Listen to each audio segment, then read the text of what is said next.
Yeah, but what can you do with it? You know, it's really hard to have a conversation with you when you just always get so mad. Oh, okay, enough. Let's just start the show.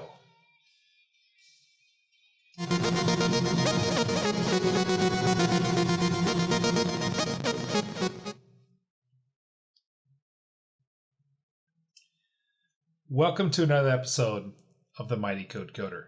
I'm Rob Fitzgerald, here to make you great and help you innovate.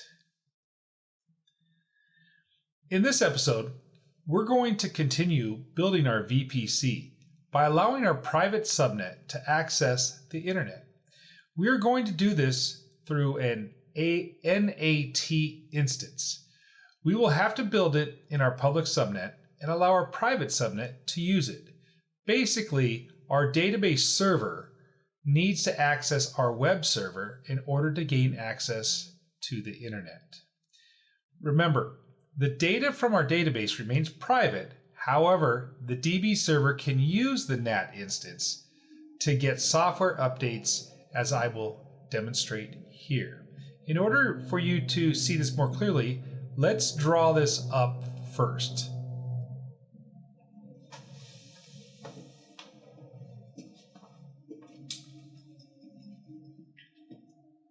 Okay, so this is the VPC we've been working on since the first video, and we now have HTTP access for our public subnet, but our private cannot get out. They can talk to each other. The web server can go into the database, reconfigure its website, send it back out to the public, but if I need to get any updates with my private subnet, I will have to make sure it could contact the internet also. So it'll look something like this. If I cut this in half, we're going to make an NAT instance. Okay, so I will take this and make it a little smaller. And this will still be our web DMZ. But I'm going to make another EC2 instance and use it as a NAT instance.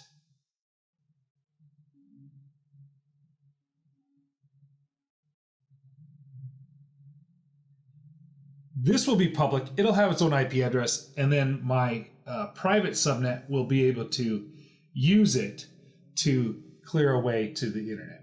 Let me show you how this works.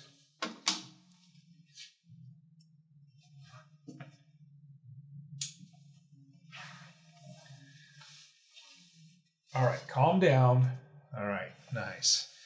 All right, so I'm going to go into the AWS console, which I have open here already, and I'm in my EC2 instances. All right, so we're going to create a new one. Here is my web server and my web server 01 that we created, but we want to create another one for this NAT instance. So I'm going to go ahead and click launch, and instead of using any of these over here, I'm actually going to go over to this community AMI, and I'm going to type in search NAT. I'll just type it like that. All right, and I'm just going to select this first one,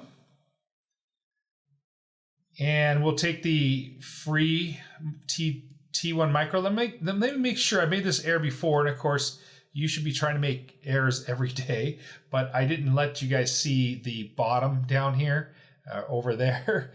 And so maybe you didn't know I was clicking on, so that was tough. So let's make sure you can see it. So I'm just clicking on this. And now we're going to configure our instance VPC, and we're going to use the one we've been working with, our coding VPC, we called it. And I'm going to use my public. Remember, we're going to create this in our public subnet, and I'm going to let it make its own IP address. All right, so I will add storage, and I will take the default storage settings, and then I'm going to add some tags. All right, and so we will add this name so we could see it in our console, and we'll call it NAT underscore instance.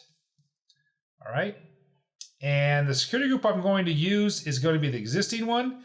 I'm going to use my web DMZ security group. All right, and I'm going to review and launch. This comes up, just pick this middle one. And let's go ahead and launch this. When your key pairs come up, we're going to use the same key pair as we've been using, which is my new key pair, and that's what we'll use to fulfill the handshake when we try to get in the terminal, when we SSH into it. All right, so there's my NAT instance getting ready. Now, in order for this to be fulfilled, I have to talk to you a little bit about NAT instances in AWS. All right. In order to do this, we have to actually disable some of the source, or what we call the source and destination checks. So if I go over here to Amazon's documentation on NAT services, and I go to disabling source, you'll see that it says each EC2 instance performs source destination checks by default. This means that the instance must be the source or destination of any traffic it sends and receives. Well, it's not the source. It's going to actually pipe through into our private subnet. So it says, however, an NAT instance must be able to send and receive traffic when the source destination is not itself.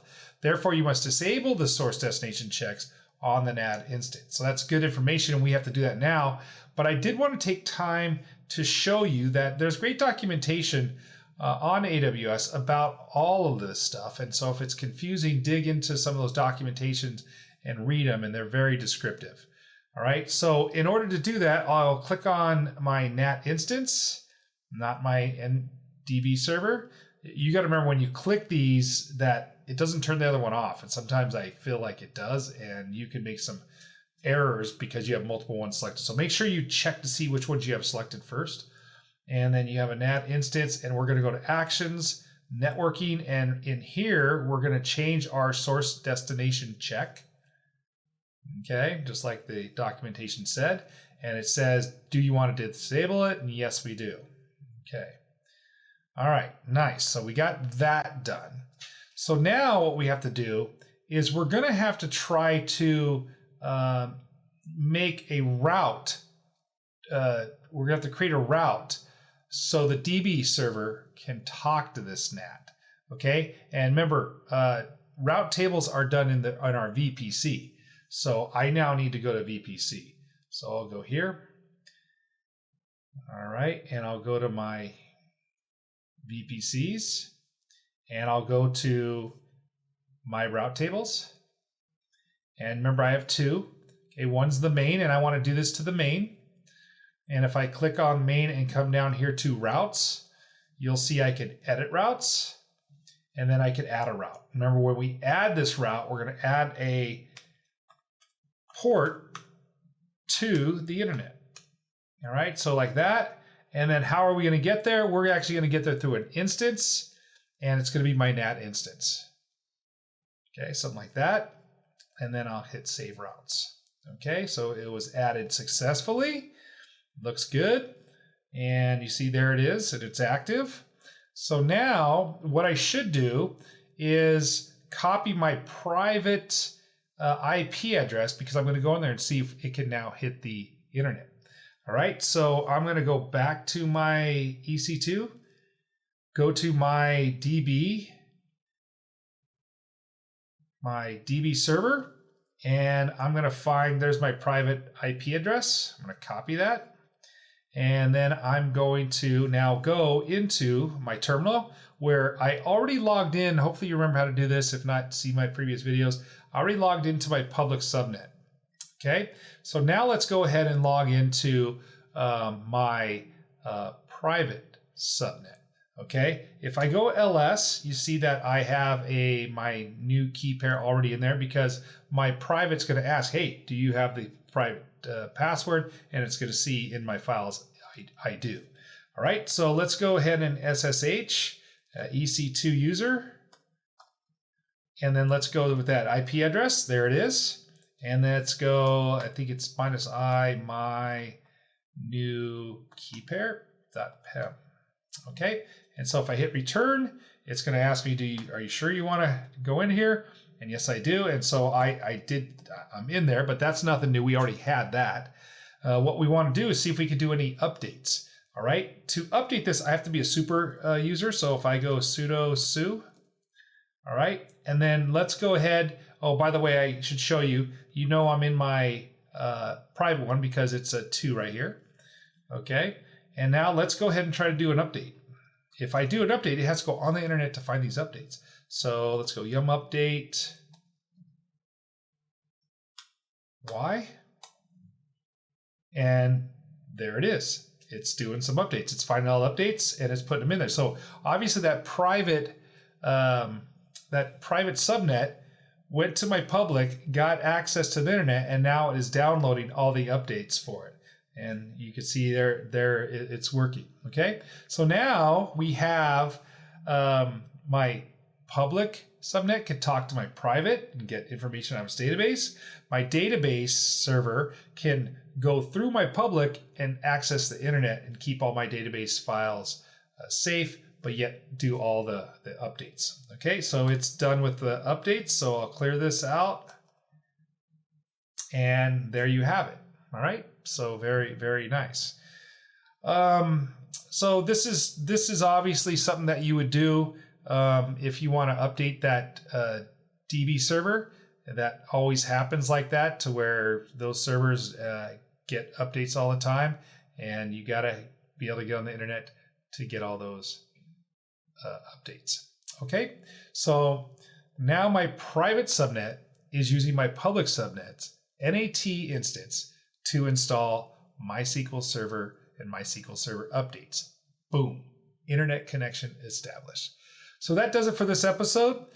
Hope that you enjoyed it. Remember, always trying to make you great and help you innovate. So until next time, Paul. If they have questions, they could leave comments below or go to the website at www.mightycodecoder.com or find me on Twitter at mightycodecoder. Thank you for watching.